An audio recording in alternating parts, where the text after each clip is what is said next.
All right, in this video, we're talking about substitution level 3 on Delta Math. We went level 2, now we're doing level 3. We'll come back to level 1 as it usually is the most confusing. All right, so again, substitution, really all that you're trying to do is find a variable that's by itself. In other words, it's by itself on its own side of the equation. So if you look at these two, this x has a 3 in front of it, this y has an 8y or a negative 8 in front of it. This y has a 6, well look at this x, it's all by itself.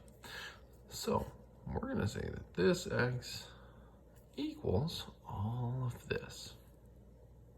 So what we're gonna do is we're gonna take all of this information, 6y minus 7, and plug it in for x in the other equation. So here's what that looks like. So we're gonna do 3, and where x was, we're gonna put our 6y minus 7 minus 8y equals negative 31. So notice in the second equation, the only thing that changed was we plugged in all of this information that we know x equals in the other equation. All right, why do I do that? So if you take a look at this mess now that I only have one variable term. This is a y, this is a y. If that happens, you're just solving an equation. So that's what we're trying to do. So in this part, we're gonna solve for y, then we gotta solve for x.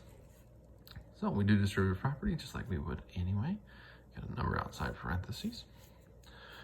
So we've got 3 times 6, which is 18. And there's a y there.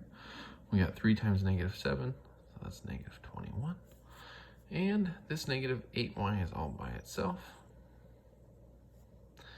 And that equals negative 31. All right, combining like terms, this 18y and negative 8 are on the same side of the equation and they both have the same variable.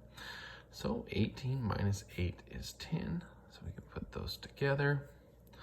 So there's my 10y, and the negative 21 didn't go anywhere, equals negative 31. All right, from here I'm just solving for y. So I'm gonna move this 21 to the other side. Remember, when we move things from one side to the other, they change signs.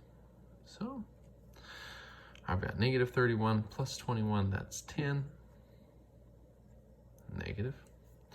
And on this side, we've got 10y. To get y all by itself, you have to do the opposite of timesing by 10. So we're gonna divide both sides by 10.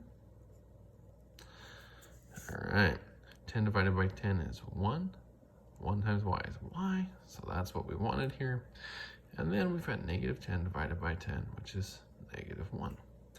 All right, this is my answer, or what I think the answer is for y. All right, then what we're gonna have to do is solve for x. So to do that, we're gonna take what we think the answer is for y and plug it back into either this equation or this equation. Doesn't really matter. I would suggest going with this one because it's pretty easy. So we're gonna rewrite that equation off to the side here. So I've got 6y minus 7 equals x. We think y is negative 1. So where y is, we're gonna put negative 1. Remember, you're putting it in parentheses, so you don't forget to multiply. So we've got negative 6 times 6 times negative 1, which is negative 6, minus 7 equals x. Remember, this is like owing $6 and then owing 7 more. If you owe me 6 and then you owe me 7, you owe me $13. So there's our x and y. And remember, what we're trying to do here is get away from having to graph some of this stuff, because sometimes you don't have graph paper available, or sometimes when you have an equation like this, it's just not all that fun to take this, put it into slope-intercept, and then graph it. So I've got my 2 points here. I've got my x and my y. So what I was looking for was a coordinate point. So I'm gonna put negative 13 for x and negative 1 for y. All right, if you take a look back at the last video on substitution level 2, you can take a look and see how you can check this in your two equations.